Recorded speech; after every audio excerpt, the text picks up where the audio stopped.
할렐루야. 오늘은 우리 종교 개혁이 시작되어져서 505년이 되는 해입니다.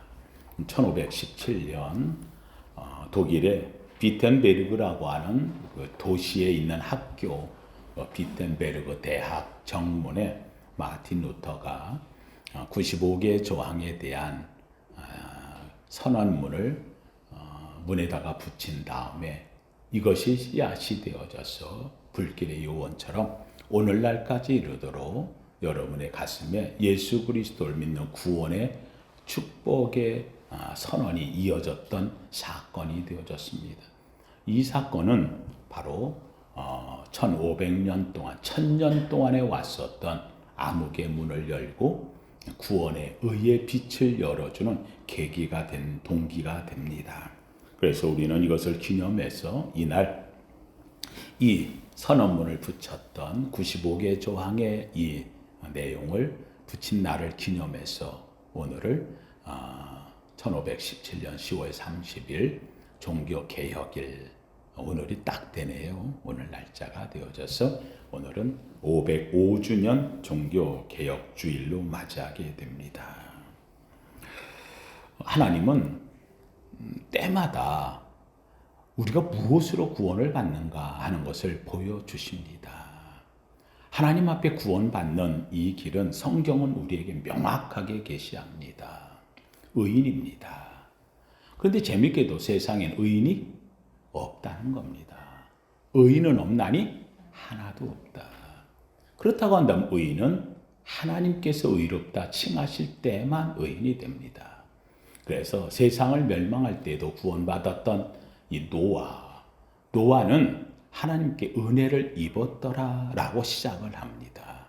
은혜를 입었고 그래서 노아를 일컬어 당대의 완전한 의인이요라고 말합니다. 의인이라는 겁니다. 그래서 세상이 멸망할 때에 구원을 얻었다는 겁니다. 온 세상 속에서 구원의 샘플을 보여주실 때에 한 사람을 부릅니다.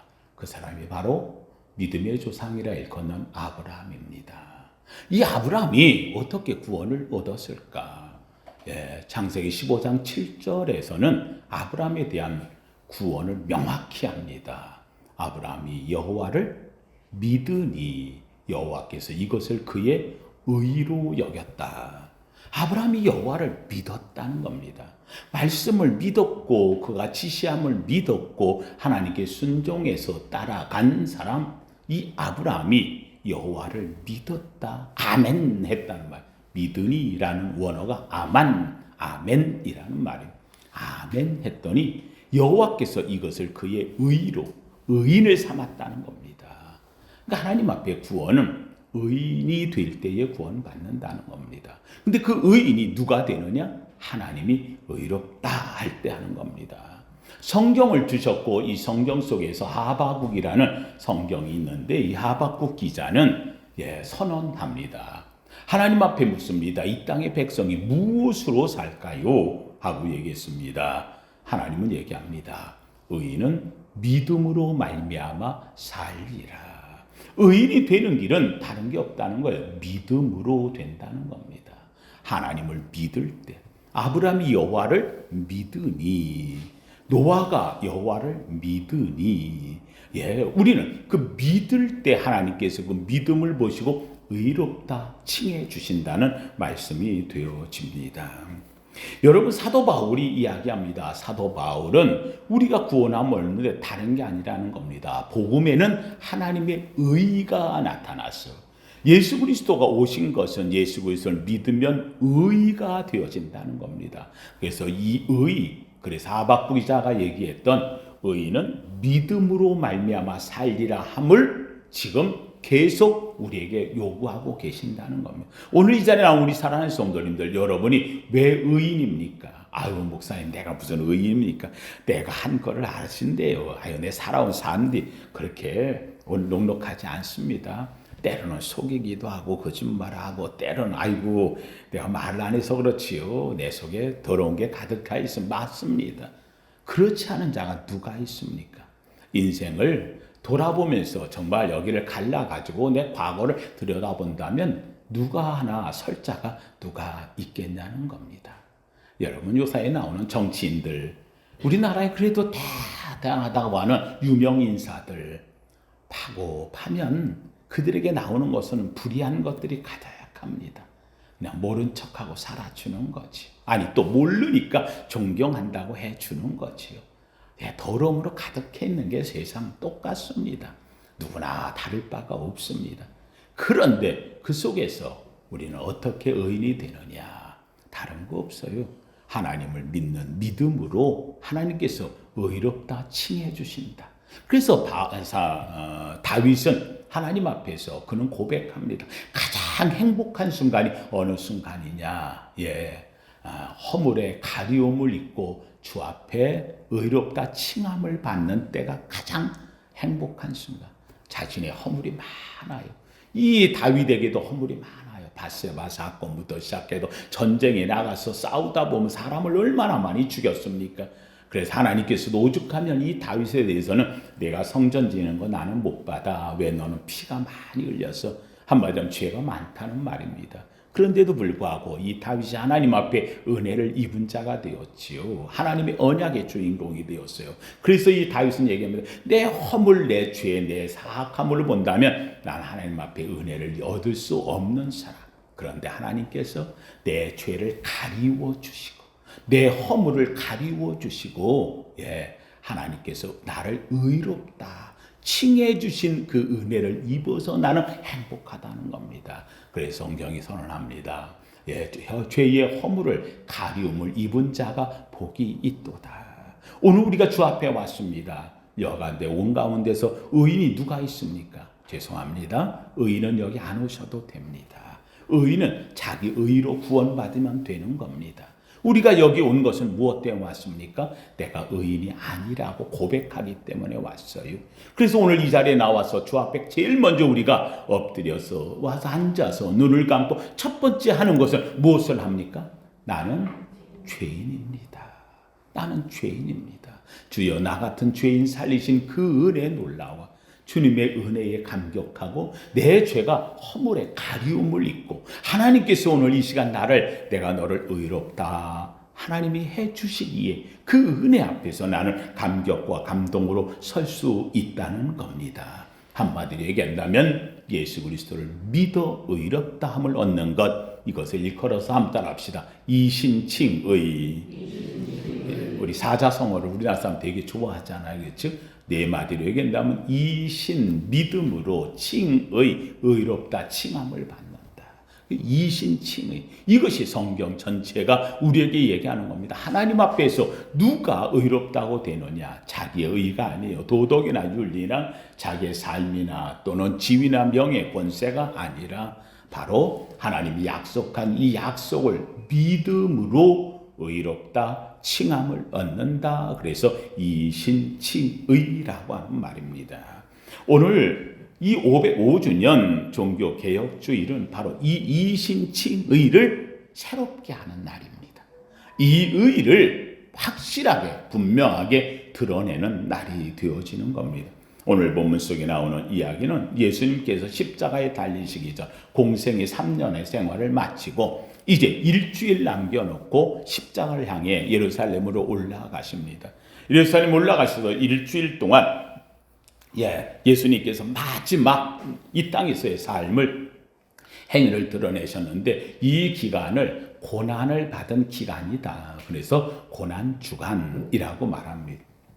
고난주간. 그래서 예수님이 예루살렘에 입성할 때에 백성들이 환영하면서 종려나무를 흔들었다 해서 우리는 그 주일을 종려주일이고 그 주일에서부터 그 한 주간이 바로 십자가에 달린 주간이기 때문에 고난주간. 근데 십자가에 달린 것은 바로 예수님께서 금요일에 십자가에 달리시니까 그 고난 한 주간 월요일부터 금요일까지 하루하루 일마다 새겨져 있습니다.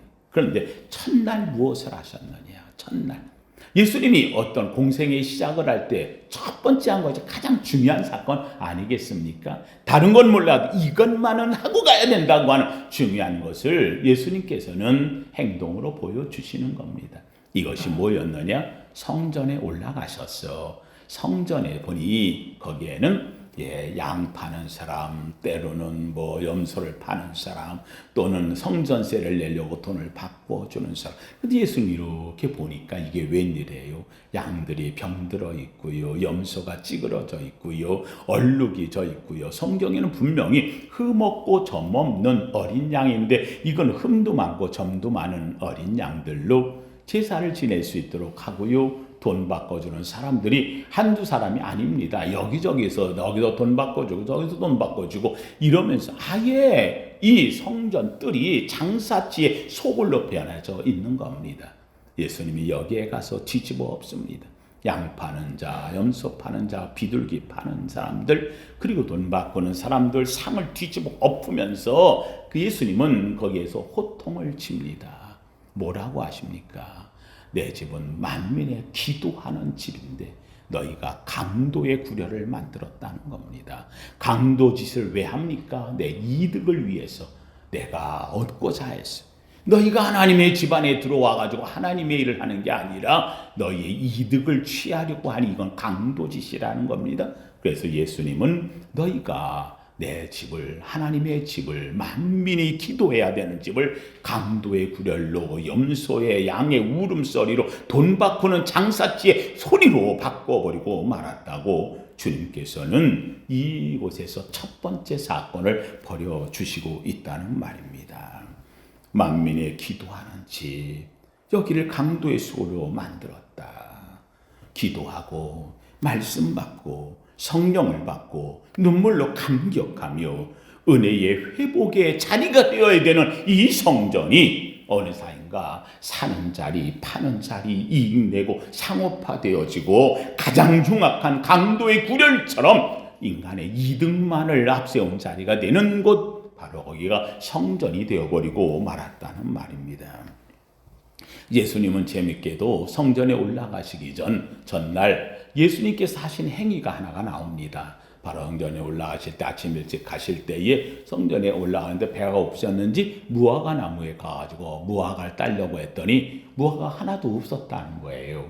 예수님께서 이 무화과 나무를 향하여 무성하기만 하고 열매 없는 나무, 너는 앞으로 열매를 내지 못하리라. 한마디는 다음 날 되어졌는데 이 나무가 말라 죽어버린 거예요.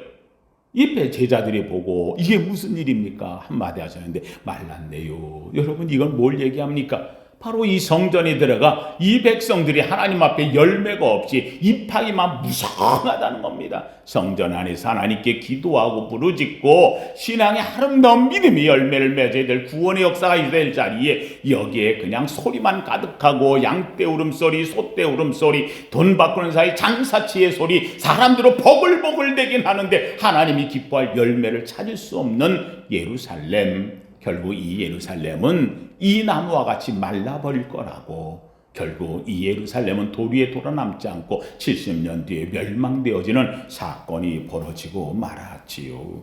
사랑하는 성도님들, 생명을 잃어버린 예루살렘 백성, 성전의 모습, 바로 이것이 말라버린 무화과 나무의 모습과 같다는 겁니다. 기도는 사라졌습니다. 말씀에 대한 감동은 잃어버렸습니다. 성령 충만 사모하지를 않습니다. 은혜와 감격과 눈물이 사라져버렸고 열매 없는 무화과의 나무처럼 되어버린 이 예루살렘, 사랑하는 성도님들, 이게 예루살렘을 얘기합니까? 오늘 우리의 모습은 아니냐는 말입니다. 저희 아들이 신학대학을 다니며 신대원을 다니는데 제가 우리 아들한테 얘기합니다. 신앙은 보수가 좋고 신앙은 옛사람 걸 잃어버리지 마라. 계승해야 되고 다른 건 몰라도 아빠처럼 하나님 사모하는 마음을 가지라 라고 제가 우리 아들한테 늘 이야기합니다. 그래서 그런지 그는 올라가서 기도하고 해요. 내가 보기에는 마음에 차진 않지만 그래도 열심히 하려는 모습 보고 감사하고 헌신하며 하려고 하는, 하나님께 더 좋은 은혜를 입길 원하는 마음의 아들을 향해서 제가 늘 저도 기도합니다. 엘리 제사장의 아들처럼 하나님께 버림받는 아들이 되지 말라고 주의 길을 가면서 하나님이 쓰는 이런 믿음의 자녀가 되길 원해서 하나님께 기도합니다. 근데 우리 아들이 재밌는 얘기를 한마디 하더라고요. 학교에서 사경회를 하는데 방언의 이야기가 나왔다는 겁니다. 그랬더니 학생들이 같이 앉아서 이야기를 하면서 지금 방언이 어디 있느냐? 방언이 어디 있느냐? 지금 시대는 방언이 없는 시대다. 방언은 사라졌다, 없다. 지금은 방언이 없는 세대다. 더 재밌는 것은 그 학생들이, 그 신학생들이라고 하는데 자기는 방언을 들어본 적도 없다는 겁니다. 이거 어떻게 하면 좋지요? 들어본 적도 없으니 없는 시대라고 말하는 게 당연한 것이 되고 말하지요. 그러면서 그들은 지금 시대는 방언이 없는 시대다라고 말합니다. 이거 어떻게 하면 좋지요?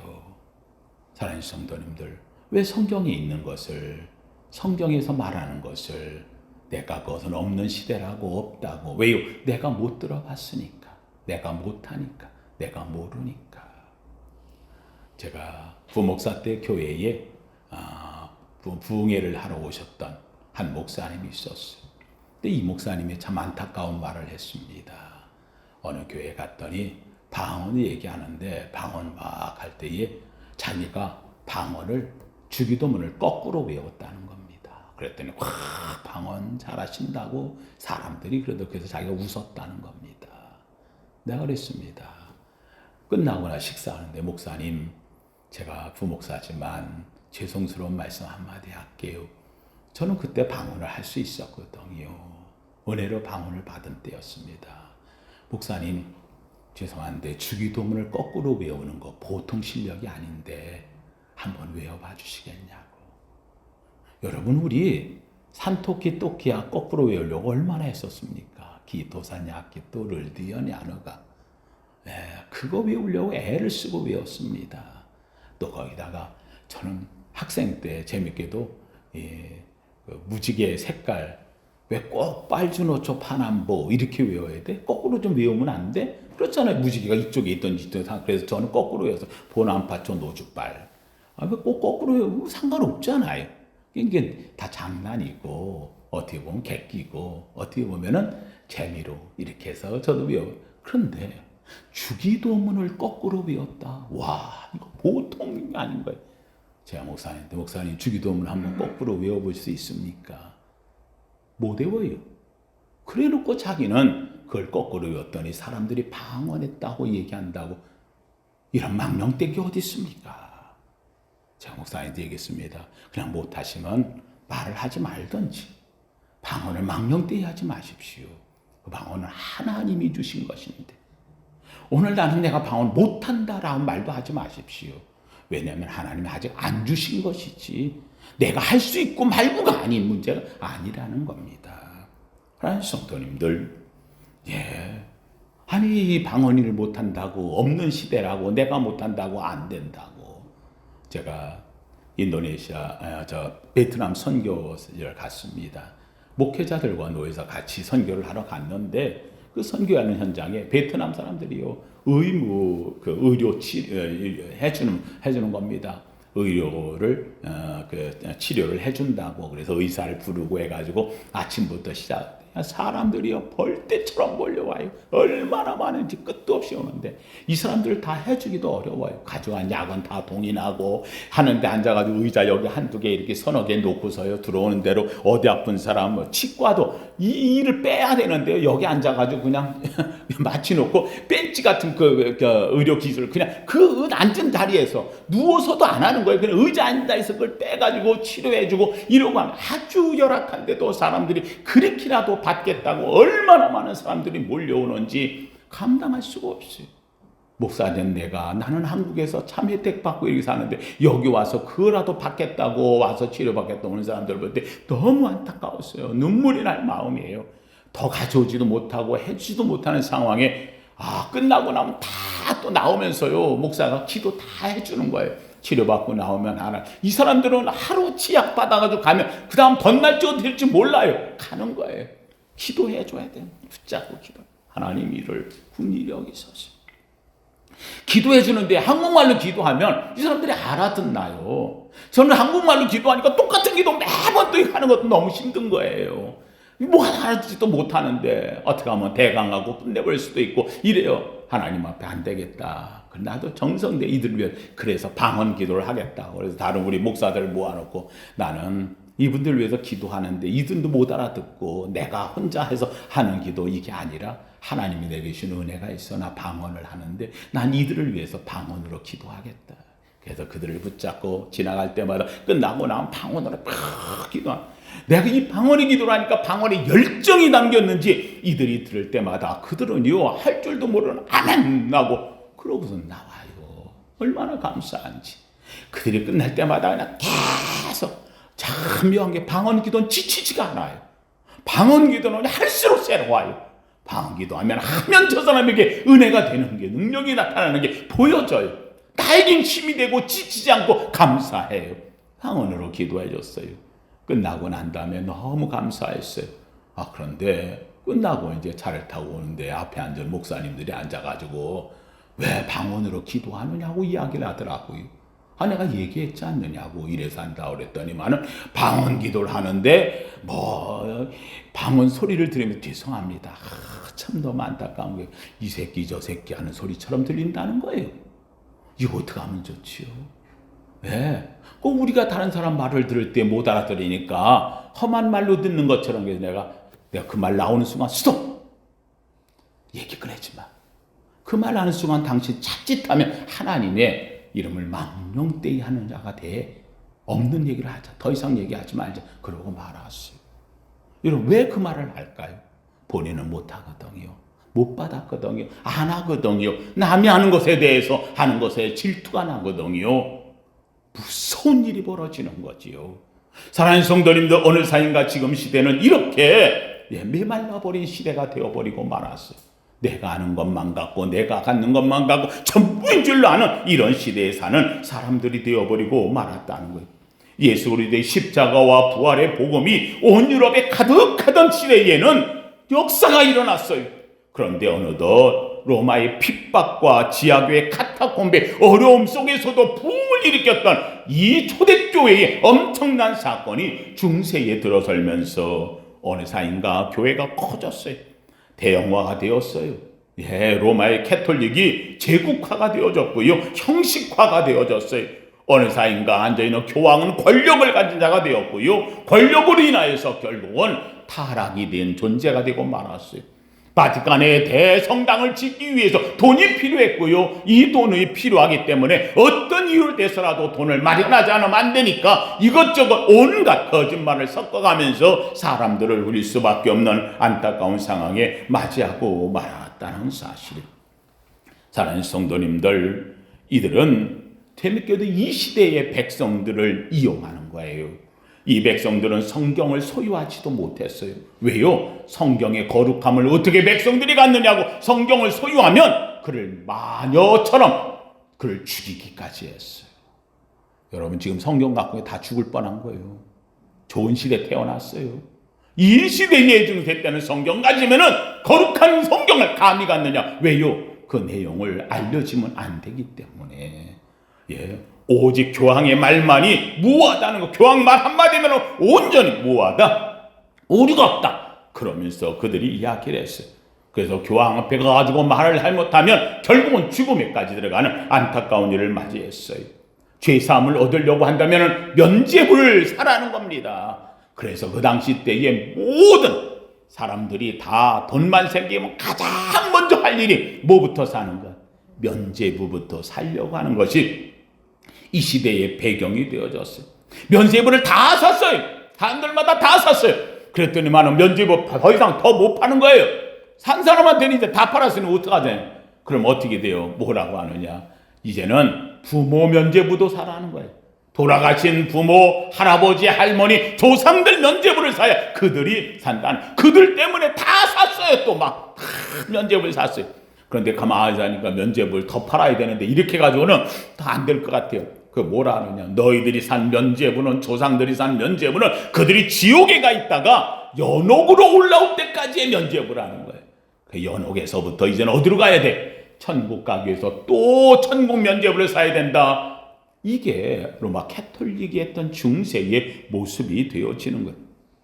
너 면죄부를 살 때 비싼 면죄부를 사야 더 구원받는다는 거예요. 그래서 그들은 함에다 갖다 놓고 너희들이 갖고 있는 이 금화를 가지고 면죄부를 사기 위해서 위에서 떨어질 때 땡그렁 소리가 나면 그러면 너희의 조상들이 지옥에서 연옥으로 짱 하고 올라가는, 참 말도 안 되는 이런 것을 백성들이 어리석음을 이용해서 했던 것이 가톨릭이었어요. 제3의 면죄부를 사서 해결해야 되고, 뿐만 아니라 온갖 성인의 우상을 만들어서 우상 앞에 절하게 만들었어요. 여러분, 재밌는 게 있어요. 여러분, 가톨릭 십계명과 우리 십계명 다른 거 모르지요? 왜? 똑같은 하나님 믿으니까 십계명 같을 줄 아는데 거기는 십계명이 달라요. 가톨릭의 십계명은 달라요. 가톨릭에는 이계명이 없어요. 이계명이 뭐죠? 첫 계명이 뭐예요? 나 외에 다른 신을 내게 있게 말지니라. 십계명 첫 번째. 두 번째는 뭐죠? 너를 위하여 새긴 우상을 만들지? 이거 없어요. 가톨릭에는 새긴 우상 만들지 말지는 없어요. 왜요? 뭐가 많으니까. 우상이 많잖아요. 거기에는 마리아상도 있고 무슨 성현상도 있고 막 만들잖아요. 이거 만드는데 성경하고 부딪히면 안 되잖아요. 그래서 그거 없앴어요. 그래서 그들의 가톨릭의 십계명에는요, 너를 위해 새긴 우상을 만들지 말지, 이게 없어요. 그럼 9개잖아요. 그 10개를 만들어야 될 거 아니에요. 그렇죠? 그래서 10개를 만들어야 되는데, 그래서 10번째 계명을 2개로 만들었어요. 10번째 계명을. 10번째가 뭐죠? 마지막 계명. 내 이웃의 집을 탐내지 말지니라. 그렇죠? 이게 하나예요. 내 이웃의 집을 탐내지 말지는 않는데, 이걸 둘로 바꿔놨어요. 뭐라고 바꿨느냐? 내 이웃의 아내를 탐내지 말지니라. 내 이웃의 재물을 탐내지 말. 요 2개로 막. 9번째가 내 이웃의 아내를 탐내지 말지니라. 10번째가 내 이웃의 재물을 탐내지 말. 말도 안 되는 거예요. 어떻게 성경의 말씀을 이렇게 하겠더니, 이게 누가 바꿨어요? 교황이 바꿨어요. 교황은 무료 환자예요. 그래서 이 교황이 오류가 없는 거예요. 교황 말은 성경보다도 앞서는 거예요. 그래서 성경을 바꿔도 문제가 없어요, 그들에게는. 이게 바로 그들의 모습이 되어졌어요. 그러니 성경을 바꾸며 이렇게까지 되어지니 어떤 일인들 못하겠어요? 여러분, 바로 이들의 이런 모습이 되어졌어요. 오직 내가 사함을 받으려면 신부한테 가서 고백성사를 하는 거예요. 내가 이런 죄를 범했습니다. 이거 아니라는 거예요. 이거 틀렸다는 거예요. 그래서 1517년보다 100년 전에 나왔던 1414년에 얀 후스라고 하는, 체코의 프라하에 가면 지금도 동상이 세워져 있는 얀 후스라고 하는 바로 이 사제가 이 로마의 이 교리를 틀렸다는 거예요. 말된다는 거예요. 면죄부를 파는 놈은 이거는 바로 가룟 유다와 같다고 그는 아주 선언했어요. 목숨을 걸고 생명을 걸고 그는 선언했어요. 결국은 교황으로부터 파면을 받아가지고 화형을 당했어요. 죽었어요. 지금도 프라하에 가면은, 체코 프라하에 가면 이 사람의 동상이 세워져 있어요. 이 사람이 화형을 당하면서 뭐라고 이야기해요? 지금은 너희가 거위를 불태워 죽이지만, 후스라는, 얀 후스의 이름이 거위라는 뜻이거든요. 그러니까 자기를 죽이는 걸 거위를 죽이지만 100년이 못 되어 백조가 나오리라. 그러면서 그는 사형을 당하고 죽었어요. 정말 100년이 되어져서 나온 인물이 1517년 100년 만에 바로 이 마틴 루터라고 하는 인물이 나오게 되어지는 것이죠. 여러분, 이 마틴 루터는 비텐베르그 대학에서 신학 교수로, 거기서 사제 서품을 받고 신부가 되어져서 교수로 그러고 있었던 사람이었어요. 그런데 마틴 루터는 성경을 가르치면서 로마서와 갈라디아서의 말씀을 가르치면서 그는 이 후스와 같은 이 하나님의 말씀의 정확성을 그는 다시 인식을 하는 거지. 그래서 그는 이야기합니다. 오직 하나님의 계시는 성경에서만 나온다. 성경에서만 하나님의 계시는 교황의 말이 아니라는 겁니다. 오직 성경은 66권에 다른 걸 붙이거나 더하면 안 된다. 그는 선언합니다. 그리고 오직 구원은 예수 그리스도를 믿음으로 구원 얻는 것이지 면죄부로 구원 얻는 것이 아니다. 그는 또 선언합니다. 그리고 교황이 무하다고 하는 것, 누가 무하다고 얘기하느냐? 교황도 실수할 수 있고 잘못할 수 있는데, 그래서 교황 무호소를 그는 배격합니다. 그리고 아까 이야기한 이 우상 숭배에 대한 것, 십계명을 바꾸는 것, 이는 반대합니다. 우상 숭배는 있을 수 없다는 겁니다. 마리아도 사람이라는 겁니다. 그래서 우상 숭배를 배격합니다. 거기에다가 왜 없는 걸 만들어서 자꾸 면죄부를 파느냐? 연옥설을 배제합니다. 연옥설 만들어서 인간에게 탐욕 만드는 것, 돈을 받고 면죄를 파는 것, 이건 하지 말아야 된다. 결국 이 비텐베르 대학 마틴 루터는 이 6가지, 7가지의 이 내용들을 가지고 글을 썼습니다. 이것이 비텐베르 대학에다가 붙인 선언문이 되어집니다. 결국 이 사건들이 이래가지고 교황이 뿔따구리가 나서 화가 났어. 그래가지고 이 마틴 루터에게 파문장을 보내면서 내가 갖고 있는 모든 서적을 불태우고 내가 말한 지금까지의 주장을 철회한다면 내가 너 사면해 줄게. 놀랍게도 마틴 루터는 그럴 수 없다는 거예요.